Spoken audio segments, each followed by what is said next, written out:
जय श्री कृष्ण।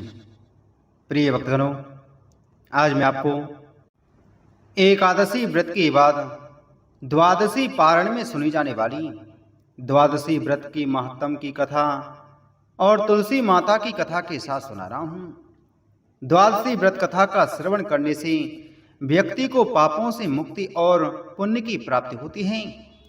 श्री कृष्ण स्वयं धर्मराज युधिष्ठिर को द्वादशी व्रत कथा सुनाते हैं, जिससे व्रत की विधि, फल और कथा का गुण अर्थ समझाया जाता है। कथा में वर्णित उपदेशों से जप, तप, दान और आचरण की श्रेष्ठता को बताया जाता है। द्वादशी व्रत कथा सुनने तथा इसका पालन करने से व्यक्ति के जीवन में सुख समृद्धि आती है और सभी मनोकामनाएं पूर्ण होती हैं। यह व्रत विष्णु जी को प्रसन्न करता है और भक्तों की रक्षा करता है। कथा सुनने मात्र से ही पूर्व जन्मों के पाप नष्ट होते हैं और जीवन में सकारात्मक बदलाव आता है। द्वादशी व्रत कथा सुनना व्रत करने जितना ही फलदायक होता है और यह गंगा स्नान, तीर्थ यात्रा, दान, जप आदि सभी महान कार्यों के बराबर फल देता है। श्री कृष्ण द्वारा कही गई कथा का श्रवण विशेष रूप से एकादशी के बाद द्वादशी के दिन सुनने से विशेष पुण्य की प्राप्ति होती है और भगवान श्री कृष्ण की विशेष कृपा प्राप्त होती है।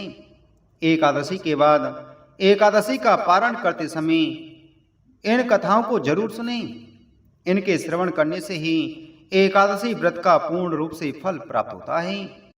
धर्मराज युधिष्ठिर ने कहा, भगवान, सब प्रकार के उपवासों में जो सबसे श्रेष्ठ, महान, फल देने वाला और कल्याण का सर्वोत्तम साधन हो, उसका वर्णन करने की कृपा कीजिए। श्री भगवान बोले, महाराज युधिष्ठिर, तुम मेरे भक्त हो। जैसे पूर्व में मैंने नारद से कहा था, वैसे ही तुम्हें बतलाता हूँ, सुनो। नरेश, जो पुरुष स्नान आदि से पवित्र होकर मेरी पंचमी के दिन भक्ति पूर्वक उपवास करता है तथा तीनों समय मेरी पूजा में संलग्न रहता है, वह संपूर्ण यज्ञों का फल पाकर मेरे परम धाम में प्रगतिष्ठित होता है। नरेश्वर, अमावस्या और पूर्णिमा, ये दोनों पर्व, दोनों पक्ष की द्वादशी तथा श्रवण नक्षत्र, ये 5 तिथियां मेरी पंचमी कहलाती हैं। ये मुझे विशेष प्रिय हैं, अतः श्रेष्ठ ब्राह्मणों को उचित है कि वे मेरा विशेष प्रिय करने के लिए मुझ में चित्त लगाकर इन तिथियों में उपवास करें। नर श्रेष्ठ, जो सब में उपवास ना कर सके, वह केवल द्वादशी को ही उपवास करें। इससे मुझे बड़ी प्रसन्नता प्राप्त होती है। जो मार्गशीर्ष की द्वादशी को दिन रात उपवास करके केशव नाम से मेरी पूजा करता है, उसे अश्वमेध यज्ञ का फल मिलता है। भगवान श्री कृष्ण धर्मराज युधिष्ठिर से कहते हैं कि हर माह के द्वादशी तिथि का अलग फल होता है और उसमें अलग अलग नाम से मेरी पूजा होती है। जो पौष मास की द्वादशी को उपवास करके जो नारायण नाम से मेरी पूजा करता है, वह वाजमेध यज्ञ का फल पाता है। राजन, जो माघ की द्वादशी को उपवास करके माधव नाम से मेरा पूजन करता है, उसे राजस्व यज्ञ का फल प्राप्त होता है। नरेश्वर, फाल्गुन के महीने में द्वादशी को उपवास करके जो गोविंद के नाम से मेरा अर्चन करता है, उसे अतिरात्र याग का फल मिलता है। चैत्र महीने की द्वादशी तिथि को व्रत धारण करके जो विष्णु नाम से मेरी पूजा करता है, वह पुंडरीक यज्ञ के फल का भागी होता है। पांडुनंदन, बैसाख की द्वादशी को उपवास करके मधुसूदन नाम से मेरी पूजा करने वाले को अग्निष्टोम यज्ञ का फल मिलता है। राजन, जो मनुष्य ज्येष्ठ मास की द्वादशी तिथि को उपवास करके त्रिविक्रम नाम से मेरी पूजा करता है, वह गौमेध के फल का भागी होता है। भरत श्रेष्ठ, आषाढ़ मास की द्वादशी को व्रत रहकर वामन नाम से मेरी पूजा करने वाले पुरुष को नरमेध यज्ञ का फल प्राप्त होता है। राजन, श्रावण महीने में द्वादशी तिथि को उपवास करके जो श्रीधर नाम से मेरा पूजन करता है, वह पंच यज्ञों का फल पाता है। नरेश्वर, भाद्रपद मास की द्वादशी तिथि को उपवास करके ऋषिकेश नाम से मेरा अर्चन करने वाले को सौत्रामणि यज्ञ का फल मिलता है।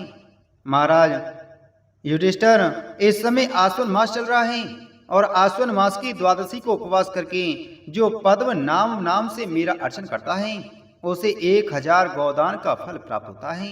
इसी प्रकार राजन, कार्तिक महीने की द्वादशी तिथि को व्रत रहकर जो दामोदर नाम से मेरी पूजा करता है उसको संपूर्ण यज्ञों का फल मिलता है। नरपते, जो द्वादशी को केवल उपवास ही रहता है उसे पूर्वोक्त फल का आधा भाग ही प्राप्त होता है। उसी प्रकार श्रावण में यदि मनुष्य भक्ति युक्त चित्त से मेरी पूजा करता है तो वह मेरी सालोक की मुक्ति को प्राप्त होता है। इसमें तनिक भी अनित्य विचार करने की आवश्यकता नहीं है। उपयुक्त रूप से प्रतिमास आलस छोड़कर मेरी पूजा करते करते जब 1 साल पूरा हो जाए तब पुनः दूसरे साल भी मासिक पूजन प्रारंभ कर दे। इस प्रकार जो मेरा भक्त मेरी आराधना में तत्पर होकर 12 वर्ष तक बिना किसी विघ्न बाधा के मेरी पूजा करता रहता है वह मेरे स्वरूप को प्राप्त हो जाता है। राजन, जो मनुष्य द्वादशी तिथि को प्रेम पूर्वक मेरी और वेद संहिता की पूजा करता है उसे पूर्वक फलों की प्राप्ति होती है, इसमें संशय नहीं। जो द्वादशी तिथि को मेरे लिए चंदन, पुष्प, फल, जल, पत्र अथवा मूल अर्पण करता है उसके समान मेरा प्रिय भक्त कोई नहीं है। नरश्रेष्ठ युधिष्ठिर, इंद्र आदि संपूर्ण देवता उपयुक्त विधि से मेरा अर्चन करने के कारण ही आज स्वर्गीय सुख का उपभोग कर रहे हैं। बोलो श्री कृष्णचंद्र भगवान की जय हो।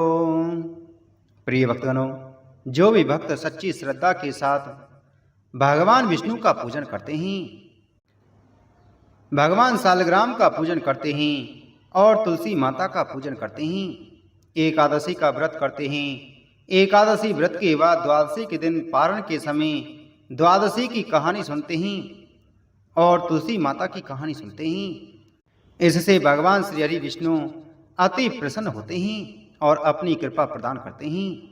एकादशी का व्रत जो कि सभी प्रकार के पापों को नष्ट करने वाली और व्यक्ति के पाप जब नष्ट होते हैं तो उनके पुण्य का उदय हो पाता है और सभी प्रकार के सांसारिक सुखों की प्राप्ति होती है।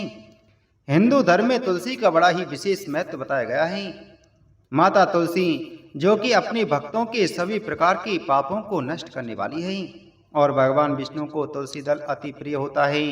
बिना तुलसी दल के भगवान विष्णु पूजा स्वीकार नहीं करते और जहाँ पर भी तुलसी का वृक्ष होता है वहाँ पर यम के दूत भी नहीं आते हो जाते हैं। इसलिए सभी भक्तों को तुलसी माता की पूजा जरूर करनी चाहिए और तुलसी माता के नीचे दीपक जलाना चाहिए और तुलसी दल भगवान विष्णु को अर्पित जरूर करना चाहिए।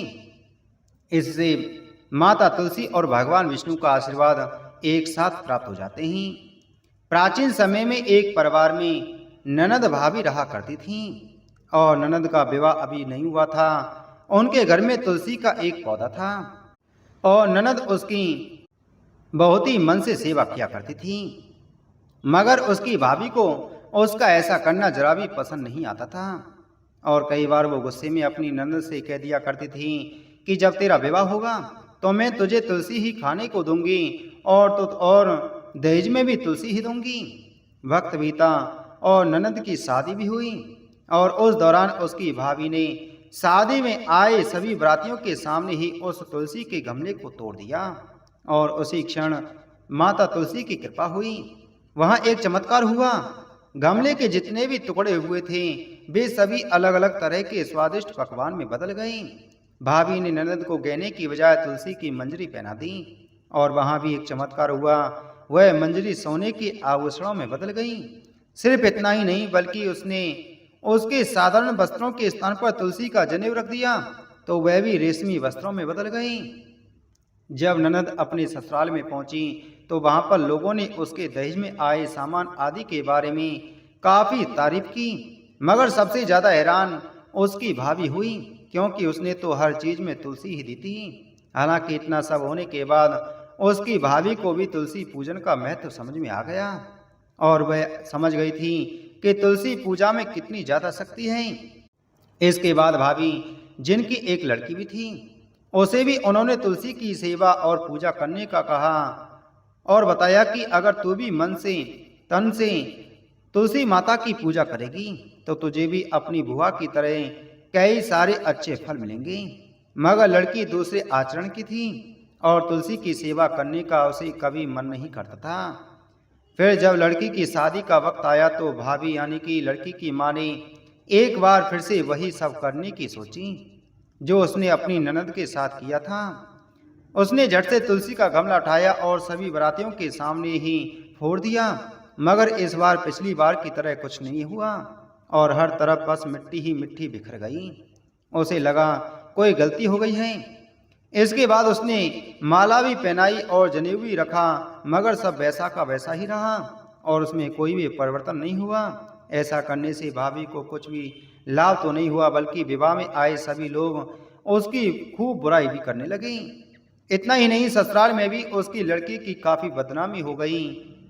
इस घटना के बाद भाभी काफी दुखी हुई और द्वेष में वो अपनी ननद को भी कभी घर नहीं बुलाती थी।